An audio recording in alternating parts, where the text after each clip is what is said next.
is our fourth breakfast. Thank you all for coming. They've been pretty successful the last few years. It seems to grow a little more and more every year. This will be our last breakfast for 2025. So we really appreciate y'all supporting these, and we'll have we've always had some good, respectful conversations here, and hopefully that will continue for the future. We do have at least one board member, a couple board members in the present today.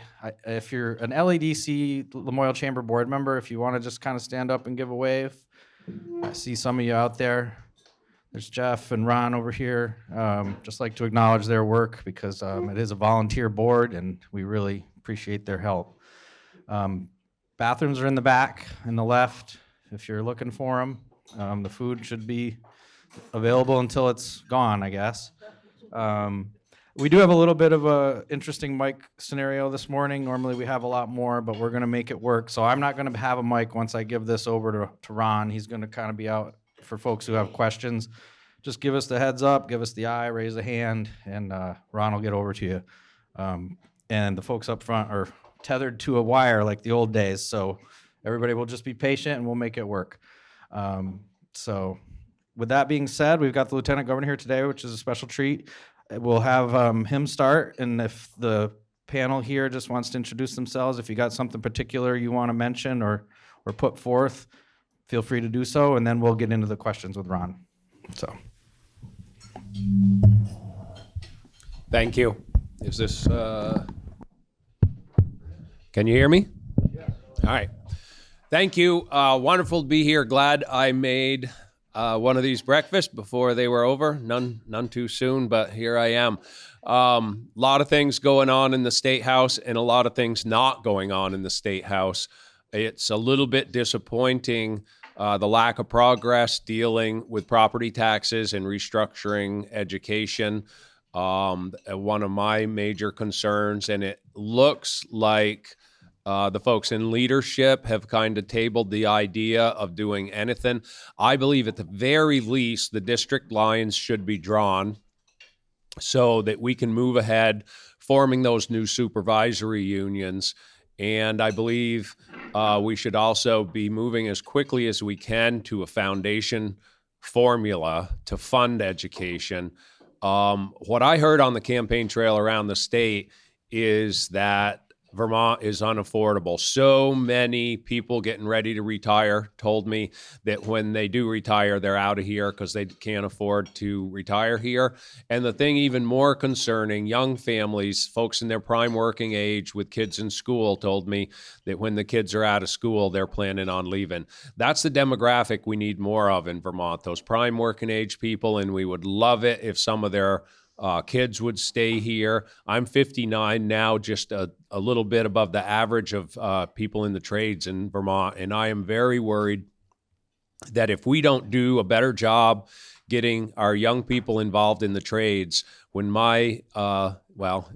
if people my age can ever retire, you're not going to be able to find a mechanic. You're not going to be able to find somebody to fix your roof or fix your plumbing. They're great jobs. I think for too long, we've tried to steer all kids into 4-year colleges.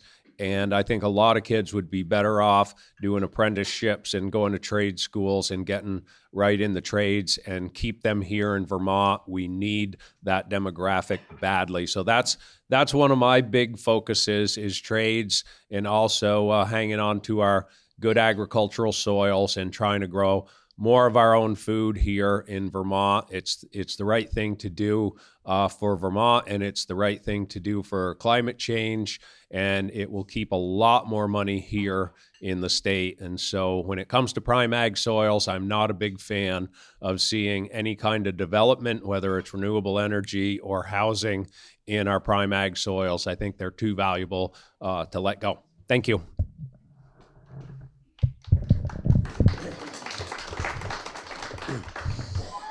My first report will be he is slowly learning how to be presiding officer in the Senate. He's not making as many mistakes as he did the first week, and he's learning everybody's names. So I've known yours a long time. Yeah, we've known each other a long time. So my two committees are transportation in the morning and appropriations in the afternoon. I'll tell you what my biggest concern is about the place.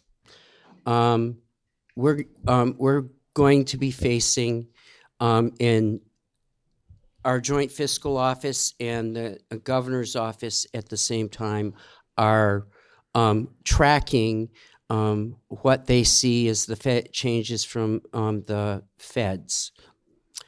And we're going to be facing, the estimates are somewhere in a range between $200 and $500 million cuts in Medicaid, which really means anywhere from a 10 to a 25% cut in Medicaid.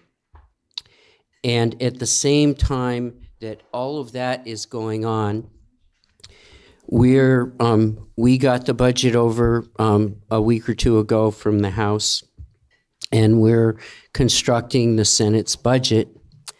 And the requests above the budget are about between $500 and $600 million. What I really see, and at the same time, the two state economists, one for the legislature, Tom Cavett and Jeff Carr for the administration, are indicating that all of the indicators for the economy here on the downslide.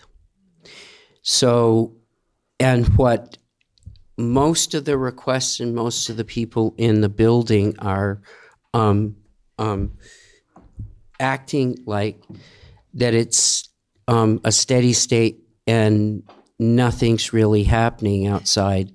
And I'm very worried about that because I think what we need to be doing right now is start to hunker down and get ready for some tight budget times over the next year or two. And that I don't think any of that thinking has got through to a majority of the legislature yet. And I think that really will be the biggest issue that we're going to have to face between now and summer. And so I just say that because I think that really is the clouds that are out there that we're all going to have to face.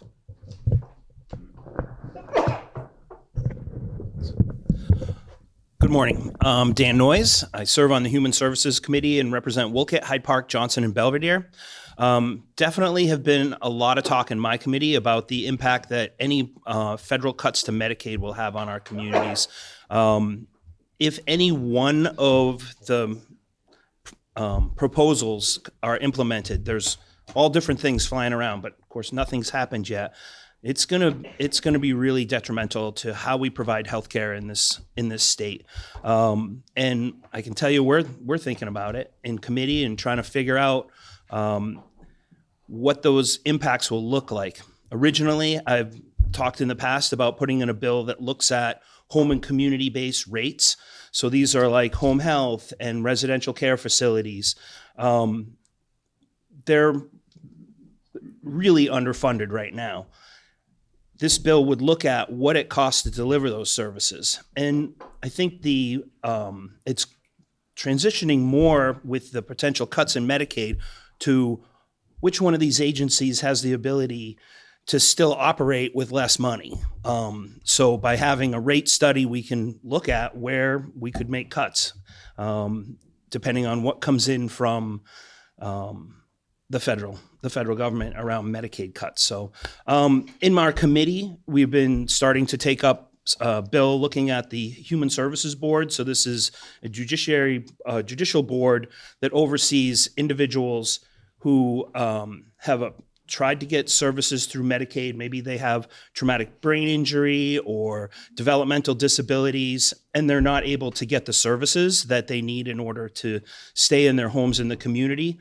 So this board kind of looks at what they're getting and what they should be able to get. And we really haven't looked at this law since I guess, since the early 80s or even the 70s. So we're kind of taking a deep dive into that in committee. And then we're also looking at the Medicaid reimbursement rates for substance use treatment. We often hear that the time that we allow people to go into an inpatient treatment is nowhere near long enough. So we're trying to look at what's the best thing to do around inpatient treatment for substance use disorder. So we're taking that bill up in committee this week. So, and then also creating a rare disease advisory council. But, all right.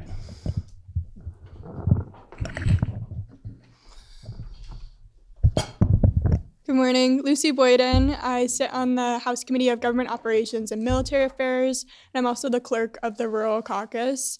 To go off of what Lieutenant Governor John Rodgers mentioned, the House and Senate Government Operations and Military Affairs committees were meeting weekly in the beginning of the session to talk about developing the new district lines of what the future of our education would look like, how it would all be built out.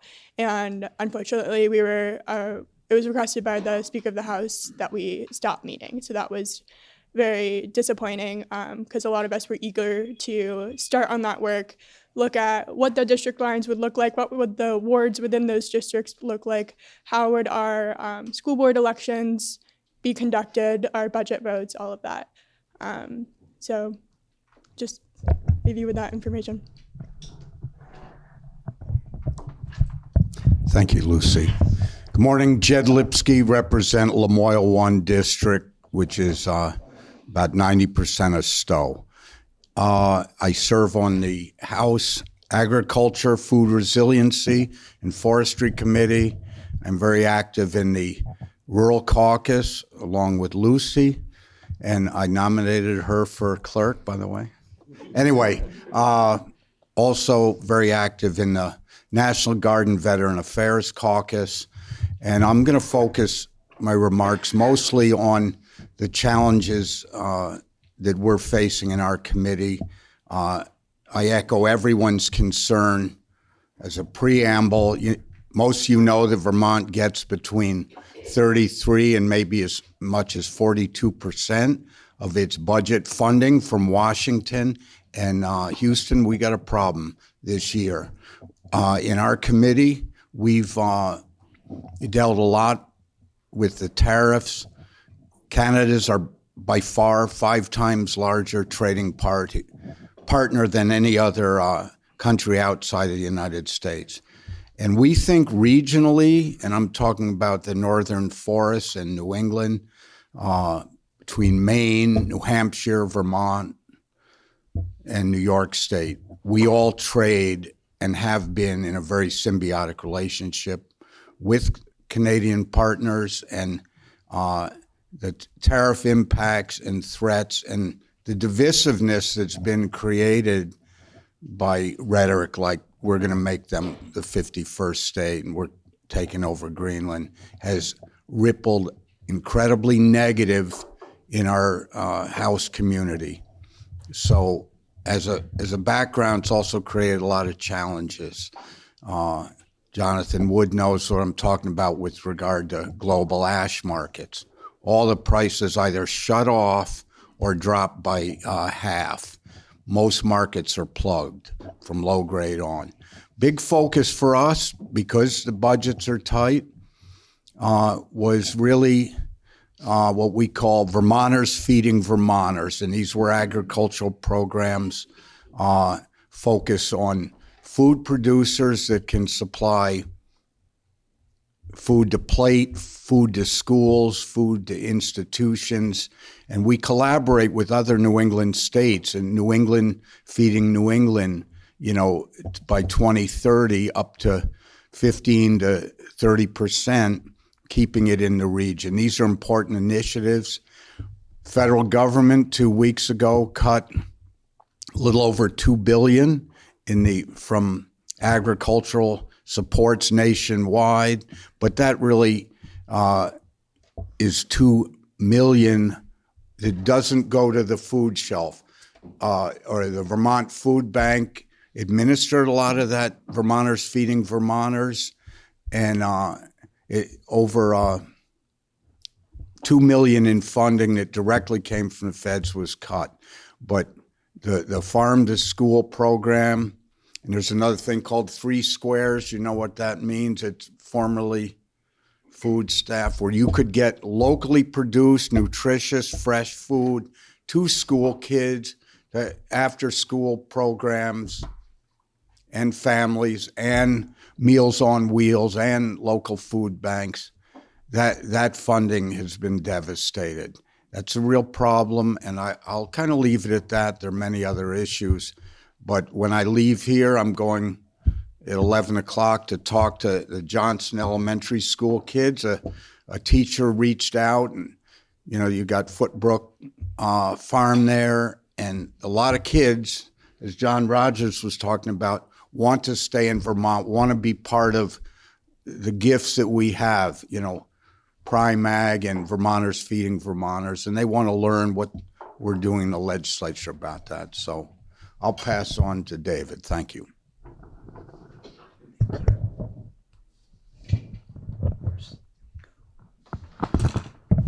Good morning. I'm Dave Yacovone.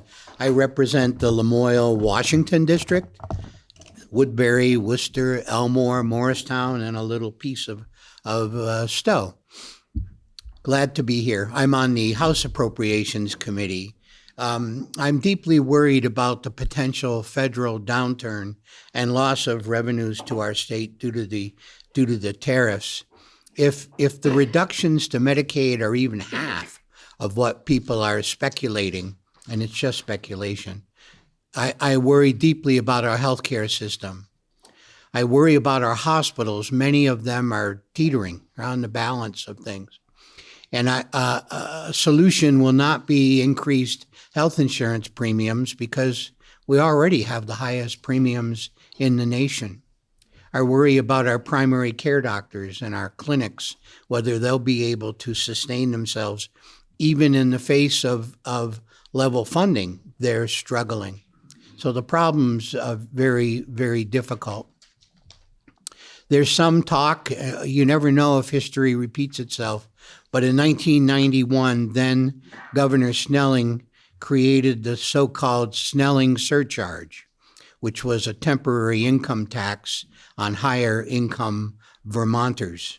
You have to wonder if we'll be looking at the face of at that as an option, but certainly reductions will have to be needed. And quickly, before I pass on to Mark, just briefly on the education issue, I'm working to introduce an amendment on the education bill that is supposed to be forthcoming shortly, which would allow towns, not districts, but towns, to make the decision whether schools in their community close.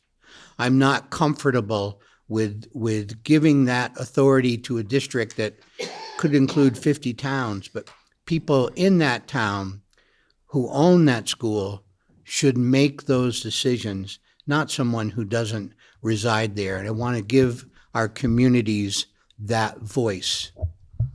Thank you. Thank you, Dave. Representative Mark Higley. I represent the Lamoille, the Orleans-Lamoille district. So Eden is my only Lamoille County town. I currently serve on Ways and Means, and the biggest issue that we've been dealing with this year, of course, is the foundation formula for school funding. I won't get into a lot of details because a lot of it is going to change. As a matter of fact, Thursday, we received this 127-page bill, and we added a bunch to it, 2 amendments on our side, which I was a little bit behind the times. They were discussed, those particular pieces were discussed last year in Ways and Means. Again, we took some straw polls on the overall bill and parts of it on Friday. We're going to get the new package. Legislative Council is working through the weekend, giving us a new package hopefully today, and we'll be voting on it tomorrow in committee, tomorrow morning. And then it'll be presented on the floor and go to appropriations first. So it's got a long ways to go. So a lot of what I'm going to say is could change, and it definitely will, I'm sure, because it's got to go to the appropes, it's got to go to the floor, it's got to go to the Senate, the governor's got to take a look at it, and there's a lot of things in it that the governor was looking for that he didn't get, and especially on the timeline. Again, two concerns of mine right off the bat was the two amendments that we put in it, I believe shouldn't have been in the foundation formula. Again, the foundation of formula should stand on its own. And the two amendments that we put in were, initially they were looking at regional assessing districts. So again, moving away from each town having to do their reappraisals once their common level of appraisal reached 80%. And there was a coefficient of dispersion, I won't go there, but so they wanted to create these regional assessing districts that the reappraisals were gonna be done every 6 years by the state of Vermont. They were gonna have to hire they were calling them at the end, regional district advisors. They were still giving the town some money for listers and assessors that worked in the towns, money for maintaining the grand list, but they were gonna take over the reappraisals. Fortunately, we got a number of folks in to testify, VALA, Vermont Association of Listers and Assessors, other folks that didn't really have an opportunity, I don't believe, last year to testify. And at least in this version, we've removed the provision where they're going to have regional assessing officers through the state. They're still going to allow the towns to be in control of their reappraisals.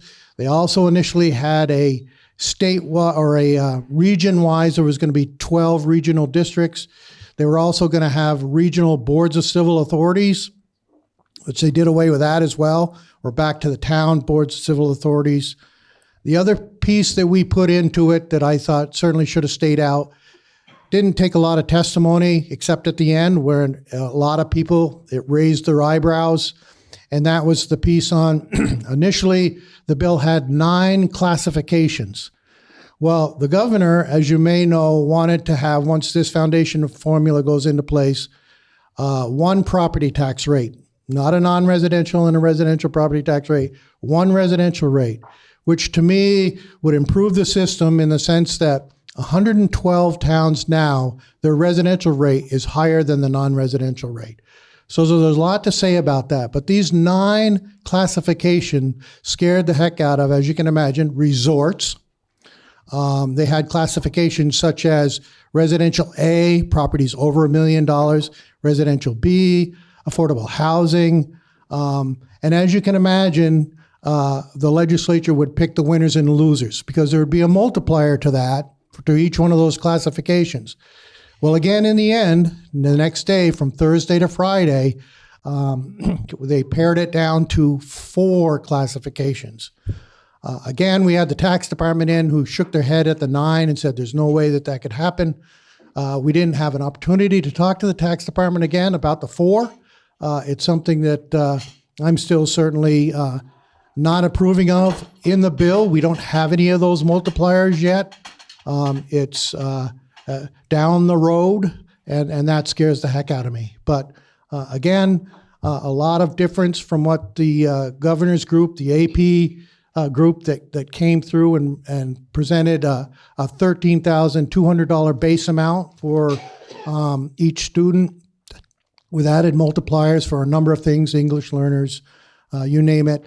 And Dr. Colby's presentation, we drew from that at the end, and that's at $15,033 per student with the multipliers. So again, there's a lot here, and I don't have the time to go through it all. I'm not even sure I understand it all completely yet, but anyway, be happy to answer any questions that I can. Thank you. Thank you, Mark. Good morning. Thank you, everyone, for coming. Thank you, Pat, for organizing this. Thank you, Lieutenant Governor, for being here, and all the rest of my fellow legislators. I appreciate that. Rich Bailey serves from Lamoille 2-member district with Dan Noyes, Belvedere, Johnson, Hyde Park, and Wolcott. I serve on the Energy Committee. Apparently, my committee is a lot easier than all the rest of these ones that they're on. So, but we're dealing with, we dealt mostly with S50 came over from the Senate, which was increasing the net metering solar size projects from 15 kW to 25 kW, and we've taken a lot of testimony on that. And we're, according to the chair, we're going to see if we can work this bill to send it back to the out to the floor. We are not making any movement on any modifications to the global warming and clean heat. There seems to be no interest to work on modifying any of those. So we're still working at it. And the other main big thing about those climate bills is the administration cost to track all this stuff is just costing taxpayers a phenomenal amount of money, and we're talking millions.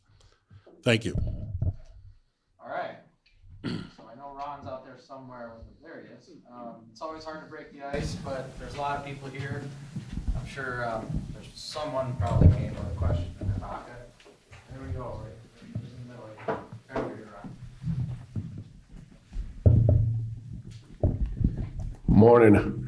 I just wanted to touch on something that Lieutenant Governor said. I'm a kind of a perfect example of those people hitting that retirement age. In the next 2 to 3 years, depending on what I decide, both my military and my municipal pension will be, to term. And, I'm a Gen Xer. Gen X is, kind of reputably full of grit, and we don't slow down much. So I'm going to start drawing those pensions, but I'm going to, transfer to, maybe be an overpaid consultant. But the question is, am I going to do that in Vermont? I mean, Vermont is one of, there's 45 states that have the common decency to not tax military pensions. We are not one of those 45, despite the governor screaming about it. And it doesn't seem like it's really moving at all. I personally don't think any retirement fund should be taxed. There's, by the time people hit that age, they've paid in enough. And we're losing, with Gen X, we're losing income-making retirees. They're going to go somewhere else and, pay income tax on your earnings, but not on your pensions. And I'm going to be, if Vermont doesn't change their ways, I'll be doing it elsewhere, like so many of my friends have already done. May I respond to that, Pat? Yeah, thank you very much. Again, Jed Lipsky, and I serve on the National Guard Veteran Affairs Caucus.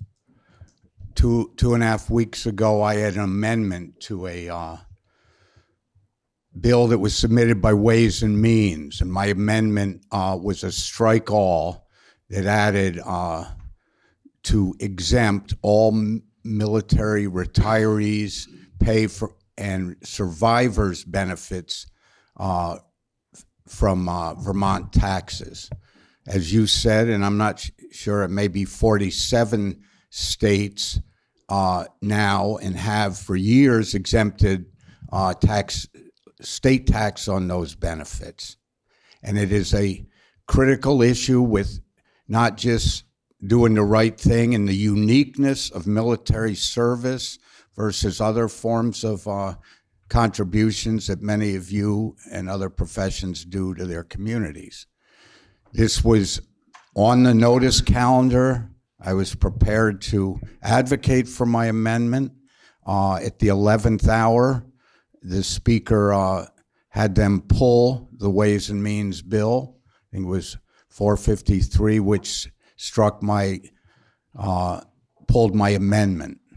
It's not over, all over the House. And the remarkable thing, I don't count votes. I'm an independent. There are only 4 of us in the building. We started with 3, but it's up to 4. The leadership knew we had 50% bipartisan support for my amendment. We had 2/3 of the Senate in support of exempting those pensions.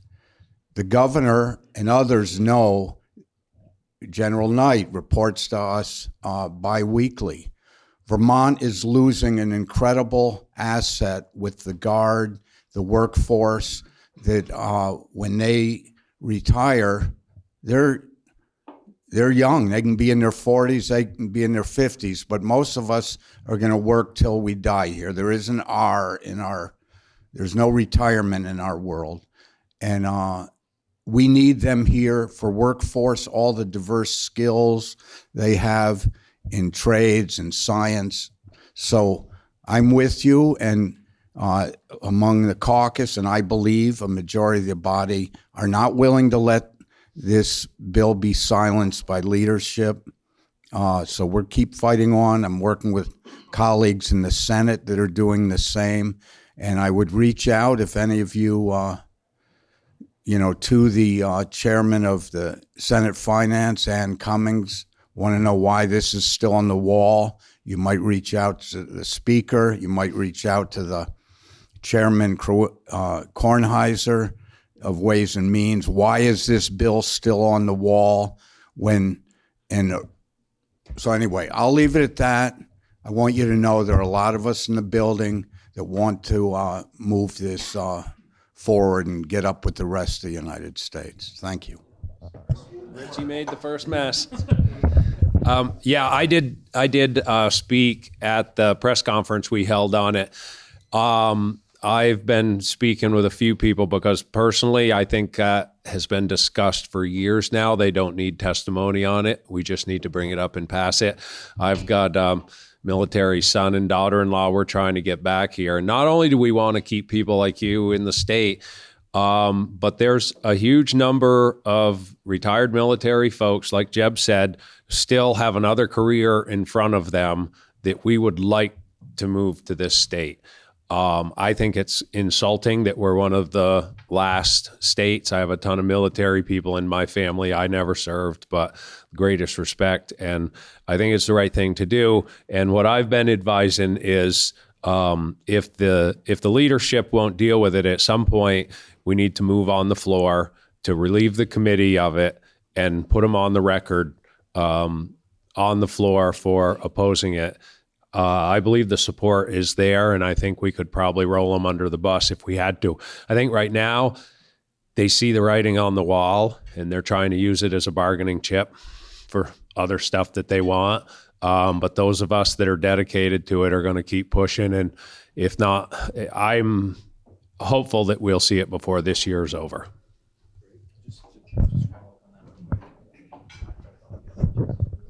Just quickly, I've proposed this bill also a number of years. In fact, I even had it drafted by the Commerce Committee's lawyers so that it was a workforce development bill instead of a tax exempt bill, because it kept getting sent to Ways and Means where it just hang on the wall. So there was, I didn't have much luck there either, but I tried at least. I also have proposed to exempt Social Security this year with Representative Harrison. But we're kind of in a tough spot around, these exemptions. It's just going to eventually, depending on what comes in with the Medicaid from the Fed, it's just going to have further cuts. So though I support both of those exemptions, I've sponsored bills with them.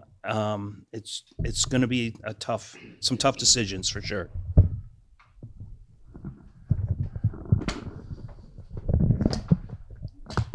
Just real quick as well, that $3.9 million is currently in the budget that we passed in the House.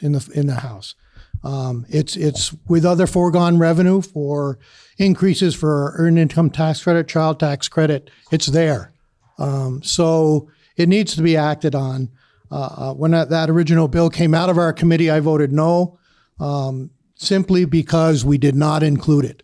And so that's where it stands. It's the money's there. The money's out of the budget. No matter how thin the pancake, there's always two sides to every issue. To begin with, though, I voted to save the money so that if the House voted to do this, it would be there. I did it for the Social Security tax, and I did it for the military pensions. I wrote about this issue this week in the paper, and my last sentence was, so what do you think? I've only heard from 6 people. Interestingly enough, 3 are for it, 3 are against. Those that were against it said, well, what about law enforcement? What about firemen and women? What about nurses? They've been on the front lines working. Shouldn't they, when they retire, have some type of preferential treatment? It does come a cost of nearly $4 million. What won't happen because of that? So the folks are raising, and others who are saying, hey, for the reasons you've already heard, this is something we should do. So I hope it'll at least be debated. I would support bringing it out if there was that opportunity, because I believe if you can't have an open discussion about it, where else can you? All right. On the floor. One in the back, one up here. Thanks, Ron. Good morning. Most of you know me. My name is Mary Collins. I live in Elmore. I'm a 6th-generation Vermonter. I've lived here my whole life. I have an adult son and daughter-in-law, grandchildren who are still here. My son's a firefighter. My question is, I could go in many directions. First of all, I just want to say thank you, because I know each of you, and I know how dedicated you are to your work and how welcoming you have been to my questions and my visits in your homes and in various other locations at the State House, and the diligence in which you do your work. So I just want to say thank you. My question is, how is it best that we communicate with you outside of arenas like this, which a lot of people can't attend, to get some answers about issues, whatever those issues are, that are of concern to us as Vermonters? I will give you one example. 10 days ago, I sent an email to 101 legislators. I heard back from 0. The only person I actually did hear from, because we spoke on the phone, was Senator Westman. I'm very concerned that, and I'm dogged about it. You see me at these breakfasts, you see me in the State House, you hear from me, and I have felt like I have been pushed aside, and my concerns have been pushed aside and not truly evaluated and answered. How many other people won't even approach you, not you, but the legislature, because they don't feel welcome, and their questions are not treated with a kind of sobriety and sincerity that they need to be? Our issues are really, really critical, especially now with what's going on federally. I will say the one little thing that I will say that I have some concern about, and Lieutenant Governor, you addressed it, we do need to address workforce development. I was up at the Horrigan farm last week talking with Matt Horrigan and his son Luke, and they're the last 2 people that are working the farm and the maple sugaring business. They're distant relatives of mine. I was very concerned for them. And they're getting pushback from people who've moved into the area who don't like the smell of their cows. Okay. We do need workforce development, but we also need to not eviscerate the liberal arts. I did an interview with Governor Hoff a few years ago, who founded VSAC, who said an educated Vermont population is critical to the well-being of our state. I'm not seeing a balance of how we're approaching that, and I have raised that question as articulately and thoughtfully and respectfully as I could. When 101 people don't reply to you, that tells me something. So I would ask you to answer that to the very best that you can and instruct me, how do we engage? What is it that you need from the population of Vermonters who are staying here? I'm 66. I'm not going anywhere. This is my home. No one's going to push me out, even if I have to live in a van down by the river. I'd like to respond just quickly. I think that's the first time I have not responded to you, Mary. Last week on one day, I received over 150 emails. I rifle through them. When I see one that maybe has 5,000 words, I try to set that one aside, particularly if I've addressed the issues before. Email is the best way for me, and it's great. Brevity is best. Dave, I feel this way. This is why I feel this way. How do you feel? That works for me. But I can't. So unfortunately, sometimes when I put one in the parking lot to get back to, the parking lot gets overcrowded and I don't get back to it. So I apologize. Yeah, I'd like to say the same thing. I mean, hundreds and hundreds of emails. I do have a Facebook legislative page where I try to post information on it. I tell you, I've been behind this year. This project here is taking an immense amount of time. I do the same thing. I look through my emails and I flag them when I know they're constituents. Sometimes I might see your name or others that I recognize. I may flag that. And I definitely get back to my constituents. I have students addressing a bill. Mark, please respond to all these questions. I'm presenting this. Why did you present this? I mean, those sorts of things take an immense amount of time. And I just, like Dave says, I swear, I go through on the weekends and try to catch up on the ones that I've flagged. But it's difficult. It really is. I'm afraid you're going to hear the same response from all of us. I did see your email, Mary, and again, looked at it once, moved it over to the Elmore voters to get back to, and then 150 other emails come in and it gets into that parking lot. I will relook at it again and try to respond. Hi, thank you. I'll try to be mindful of time because it looks like we have maybe half an hour left. Yeah, so the conversations are all really engaging and we're getting that theme of needing to keep people in Vermont, essentially. There's concerns about young folks in the trades, our retired community staying here and being part of the state. We're talking about issues with healthcare retention and healthcare workers, and all of this is super important, but where are these people going to live if we don't have housing available to them to keep them in the state? Vermont has less than 1% on average vacancy rate, sometimes less depending on what town you're in. And we need at least 24,000 homes within the next 5 years to keep housing sustainable. So I would just love to know, where do you want all these people to live to keep them in the state? Thank you.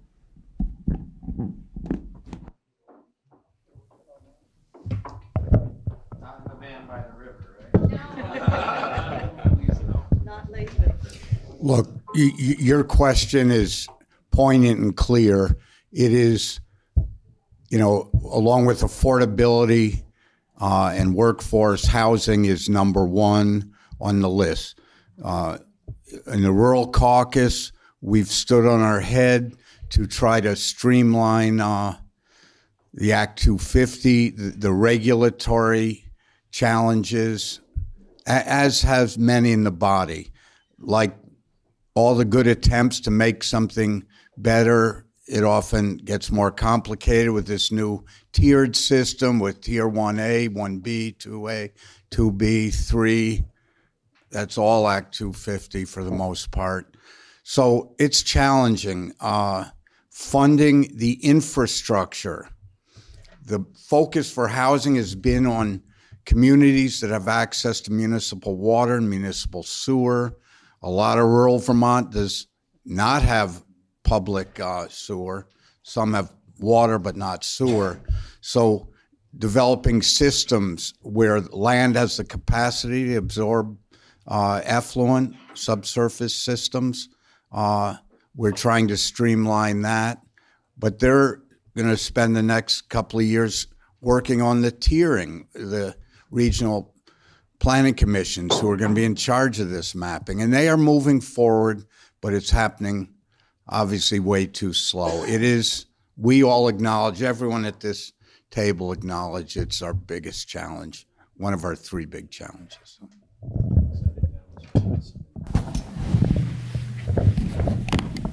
Also think that we have made minimal investments in age-specific housing in our rural Vermont, and I think that would have been a better. We should moving forward. We should really be thinking about how we build age-specific housing, because that will open up housing stock. People aren't going to leave their home if they have no place to go. I would agree with everything that's been said so far, but I want to just give you a personal example. I have a young partner. We're building a duplex between here and Johnson, and on 11 acres. We started the permit process and getting through everything we needed to do 3 years ago. It's taken us 3 years to get to the place where we have the first duplex going up. It's only going to be 6 units. Clearly, what we've done as a state is we are encouraging our encouragement and the relief from the permit process has been always in villages and town centers where there is septic water and all of that. And I think that's important, but I represent 10 towns. The only sewage treatment plants are in Morrisville. There's a community system in Hyde Park. There's something in Johnson Village and in Jeff Village. The rest of the 10 towns that I represent are all communities that live off in the septic tank and don't have those village centers. And we have to not forget that in rural Vermont, if there's going to be growth, it's going to be houses and it's going to be projects with septic tanks. And I would tell you 3 years is a long time to pay a mortgage before you get a building up.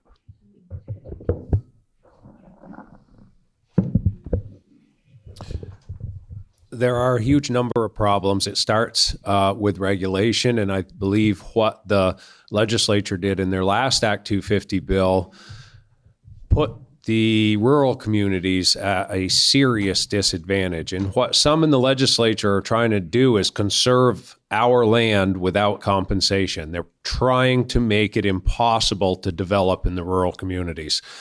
The other thing they did is made it easier to develop in downtowns and village centers, which sounds great. That's where development should go.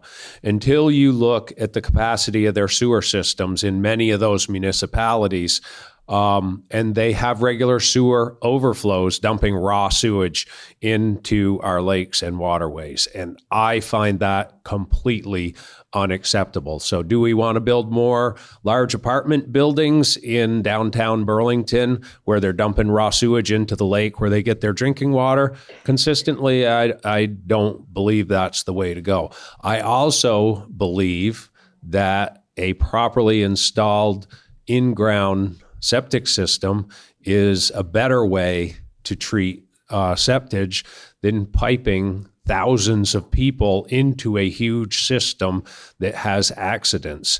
So what we really need to do is make sure that rural people are able to continue to develop, because a lot of the folks I know, young people that have moved here from other places and young people who grew up in rural communities, they do not want to live in an apartment in downtown Burlington.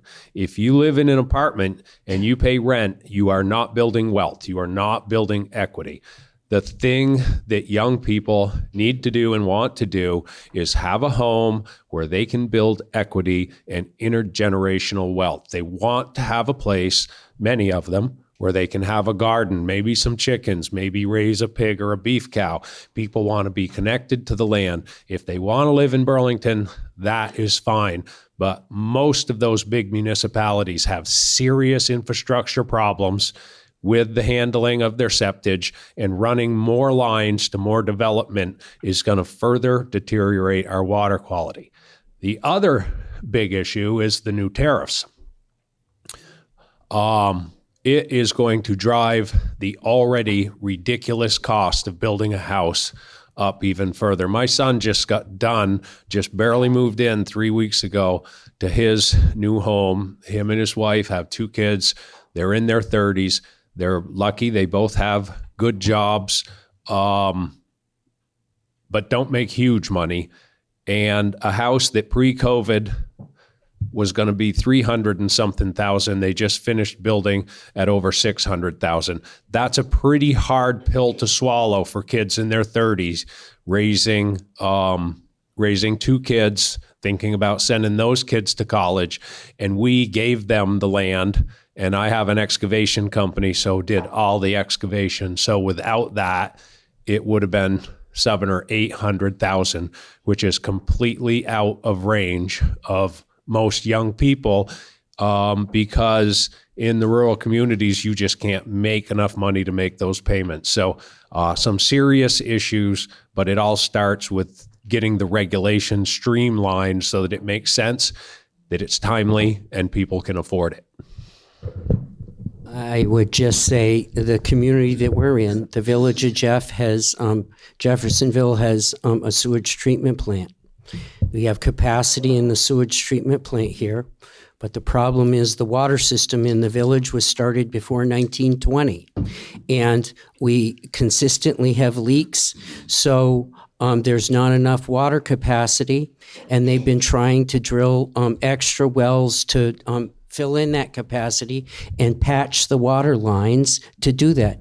So the Agency of Natural Resources has a moratorium on the village of Jeff, so there's no building in that village. And if they drill an extra well and they get extra capacity, they have to test for almost 2 years before the Agency of Natural Resources will lift the moratorium. So there won't be any village building in this town for at least a couple of years, which, as starved as we are for housing, this resort can't find anybody to work and around. We have to do a better job with our infrastructure, and we also have to be smarter about the way we spend our money. We put a lot of money into VHCB, the Vermont Housing Conservation Trust Fund, and we put requirements that they take on projects where they do a lot of work in downtowns restoring existing older buildings. And what we do is, instead of saying we want you to get busy and spend a portion of your money to do units as economically as we can, we put this requirement that they do a lot of historical work at the same time that they're doing units, and they drive their cost up, so it's about $500,000 a unit, which doesn't just say to me that we're really serious about building housing as fast as we can.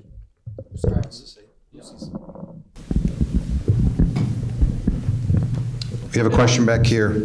Yeah, let's just give Lucy had something else.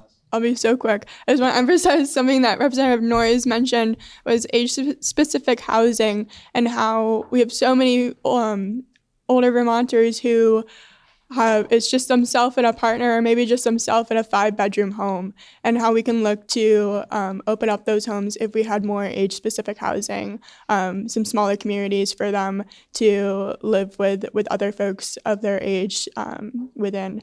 That would open up a lot of housing and reduce some of the barriers that we've been all talking about of infrastructure and construction costs and streamlining permitting. But we also need those houses. So there's so many barriers to housing. And not to mention that the average rent price of a 1-bedroom apartment is $1,400 to $1,500, which is also extremely not affordable for a young person. Thanks. So we got 15 minutes left. We'll try to maybe do some more quicker turnaround. Hi, my name is Charles Flom, resident of Johnson. Quick question, switching gears here. We've been talking about Medicaid funding. North Country Hospital up in Newport's barely hanging on by their fingertips. We've had restructuring of Lamoille Health Partners in conjunction with Copley Hospital.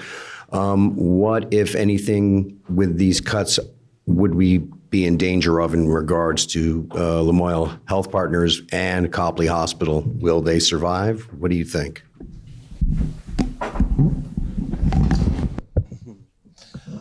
take a shot at that one too, but. You can go first.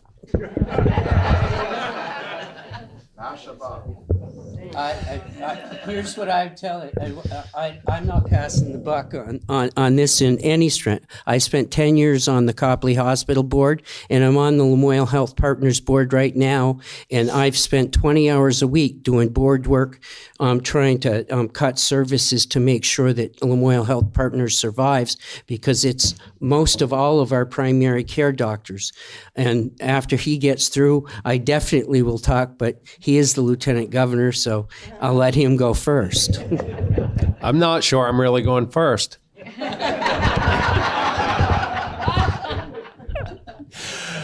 Yeah, this is actually one of my biggest fears. I had the federally qualified healthcare centers in. One of them told me they only have 5 days cash on hand. They provide services to a little over a third of Vermonters, mostly Medicare, Medicaid, and people who have no insurance at all. These Medicaid cuts could force them out of business. If our federally qualified healthcare centers go out of business, there are going to be a whole lot of people who are neglecting their health care, and a whole lot of people who are going to emergency rooms for their health care, which is an inappropriate place at very high expense in hospitals who are already in trouble. Really, excuse me, the only answer is that the United States grows up and gets in line with the rest of the industrialized countries in the world, because I've read studies recently. We already, when compared to European models, spend more tax dollars than they do, more tax dollars than it should cost us to insure every American and provide universal health care, yet we only provide it to 30% of the population. And guess who a part of that population is who gets the best health care in the world? Congress. And Congress should lose their health care and lose their retirement until they figure out health care for the rest of us, and until they figure out how to make Social Security solvent. It's an absolute disgrace that they are allowing insurance companies and pharmaceutical companies to gouge Americans for profit, and we have people going bankrupt because they have an accident or have an illness. And I find it unacceptable because we're already paying for it. We're just not getting the service. We know that's not going to happen anytime soon. I think we're headed for some really tough times, and I don't know how, if these Medicaid cuts come through, I don't know how we're going to continue to provide quality health care to Vermonters. It's really scary. I put some scenarios in the newspaper 2 weeks ago about what any one of these cuts to Medicaid equates to, what we would have to eliminate to backfill it, and it's pretty scary. I'd like to yield the mic to the Honorable David Yacovone, a colleague. Okay. Thank you, Jed. I serve currently on the Manor Nursing Home Board of Directors. I serve currently on the Lamoille Health Partners Board of Directors. I served for 12 years on the Copley Hospital Board of Directors. I served on the Home Health Board of Directors, and I've served twice on the Lamoille County Mental Health Board of Directors. These experiences help me greatly to try to look at the system as a whole. Right now, our system across the board is imploding. I've used that word before. We had 16 nursing homes requesting what's called extraordinary financial relief. You're only eligible if you're about to close. We only have 32 nursing homes in the state. You've heard about the hospital shortages and the primary care. So what do? I agree with the Lieutenant Governor's approach, but we have about $300 million in reserves, various different accounts we could do. We could modify those. We may have to look at some of that just to shore things up and to keep them in the game. We may have to, this will be a tough one, we may have to look at the $77 million we've set aside to buy down property tax rates. Not all of it, but some we could. Without that, I don't want to lose our hospital, whether it's in Newport, Morrisville, or anywhere for that matter. We can't afford to lose any more primary care doctors. So we may have to just shore up, stop the boat from leaking while we try to come up with a plan. And I don't have that plan right now because I think most of it will depend on what Congress does or does not do.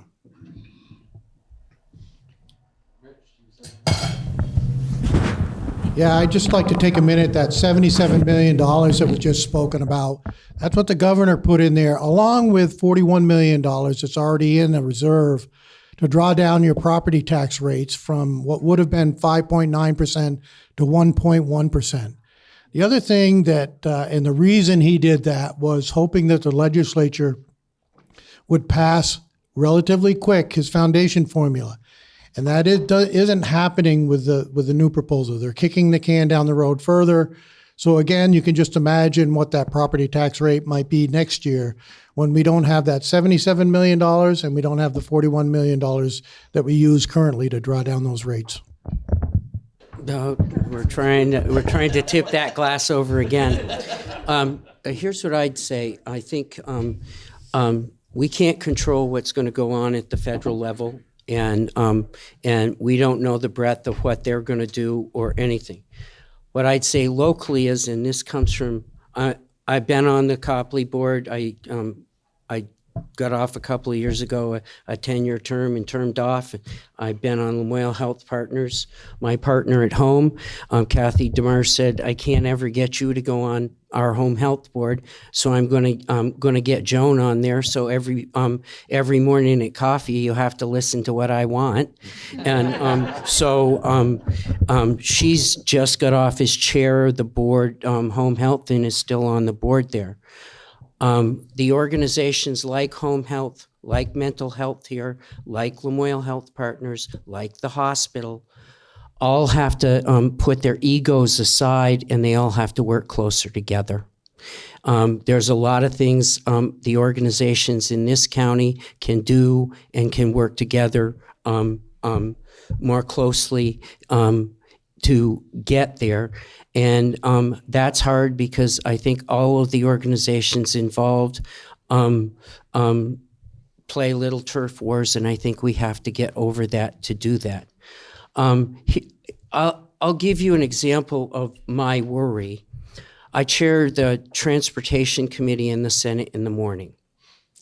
And part of the thing we have to think about is how we pivot in this. And I'm looking at the world of healthcare around Northeast in St. Johnsbury. In the last year went for dialysis from 5 days a week to 2 days a week. Gifford is talking, Gifford has a $6 million shortfall in their budget this year.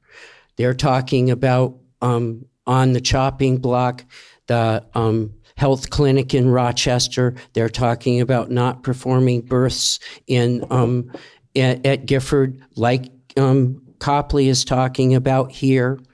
They're talking about the downsizing of services. The Green Mountain Care Board says about the North Country in Newport that basically the report they put out in the fall that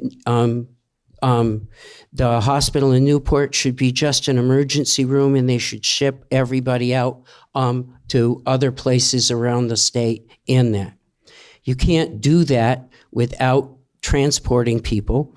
So within the transportation budget, within the public transit area, there's a program that deals with giving people rides to their healthcare services. And this is a little longer, and I'm talking a little longer than I should, but I'm going to tell the story because it highlights my view of where the legislature is right now and my worry about the place. So we've had the public transit people in this Thursday. We have the CEO of Gifford in. We have a number of people from the Hospital Association talking about how we up the medical transports that we do. We do about 130,000 a year. In 2019, we did 190,000.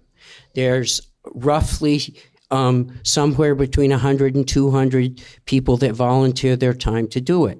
So I'm looking at it. It's a $26 million budget. How do we up this budget to make sure that we get people in transports in? And I think we're going to do something that kind of sets the stage about recruitment for people that would do that. And most, 50% of all the transports we do in across the state are in rural areas, and they're these medical transports that's done with volunteer drivers that we pay for their mileage. So we get through all of that, and one of the members of my committee said, I resent the fact that we're talking about this so much and we aren't talking about subsidies for people buying electric cars. And I only bring that up because I think we're missing the point right now. We have to talk about those things that are basic and in front of us, and we have to make sure that we meet the needs of people here. And that's going to mean making choices, and it's going to mean making smart choices. And the smart choice for our community is with the services that are out there, that our agencies like home health, like our hospital, like Lamoille Health Partners, and like Lamoille Mental Health, that we work together better and we share services when it makes sense. All right, so we're right down to our last few minutes here. Let's do one last question. And Hi, I'm Barry Gladstone, and I hear a theme about all of the needs we have. Most of them are needs that affect all of us. I'm concerned about people who have particular needs, like the unhoused. Housing that exists is unaffordable, even for working people. It's a lot. And so is there kind of a look at that rather than keep putting people in motels, which costs a fortune and does nothing, like a quick Band-Aid? Are they looking at other solutions and what's happening with that? And the other issue I had a concern about was vouchers and how that's reflected in the governor's budget or program that he's putting out. What I saw initially was there was really nothing about that. And I just want to finish and say that programs that look at people in need, like the unhoused, like people that you talked about who have to have Medicaid, which may not be there. They're a big part of our population. Plus, they cost us a lot. So it affects everyone. But I'm concerned about them and how that's being looked at. So we've had, and you bring up the homeless situation and what we've been doing. I would say we've spent since 2020 on homeless a little over $300 million. And in the process, we've slowly been working for more shelters and more and longer term solutions on that, but we've been dragging our feet doing that. What we, I look at the $300 million and say, if we had taken a portion of that money and we had put a bigger share of that money into something that was more sustainable and long-term, we would be doing much better than we are. Most of the people, a majority of the people that are still homeless have mental health issues, have addiction problems, and I am a fairly big supporter in congregate shelters where we have counselors to deal with their addiction problems and their mental health problems. I can do that cheaper than I can putting people into a hotel and motel room. So as I look at that, why wouldn't I create a package of rounded services that gets at people's needs instead of putting more money into the hotel motel program? In this year's budget that's in front of us, we've got $30 million going into the hotel and motel program. I think we can spend that money more efficiently. Yeah, Senator Westman nailed it. $40,000 a year to provide a motel room. It's too much money, and we should have been spending more of that money on shelters. What has happened, I visited with the Colchester police and heard some of their horror stories. They get many calls to these hotels and motels that are being used for shelters. Drug dealers move into them and set up. They had one guy that had been dead in his room for 9 days before anybody found him. Nobody's checking in on them. There has to be accountability in these programs, and that is what is great or better about the congregant shelters. There is somebody holding them accountable. There is somebody there to check up on them, somebody to connect them to services, all of which are essential in my view. Back to the Medicaid cuts. Yes, many of these people are on Medicaid. And it was mentioned, we do have some money, and I think it is wise for the legislature, and the governor's been pushing the legislature to not spend any money that they don't absolutely have to, because these cuts that are coming federally, there is no way the little state of Vermont can come up with enough money to plug all these holes. And that is my big concern. We're going to do everything we can to keep everybody's health care going, but we do not have the capacity to fill those holes. And that is my biggest worry. Just quickly, we passed a bill out of Human Services, H91, that looks at totally redoing the whole GA housing, about wrapping services around individuals, trying to figure out how we break that cycle. The bill is on its way to the Senate, so they'll have an opportunity to take a look at it and vote on it. That's H91. We also, by the way, in the hotels, there was about 30 individuals who were eligible for choices for care. So that's nursing home level of care, but there's no place for them to go. And that's why they're in the hotels. Any more on that? All right. Well, we're a little over time. I appreciate everybody coming today and all the support throughout the series of breakfasts we've done. And hope you have a good understanding. Hey.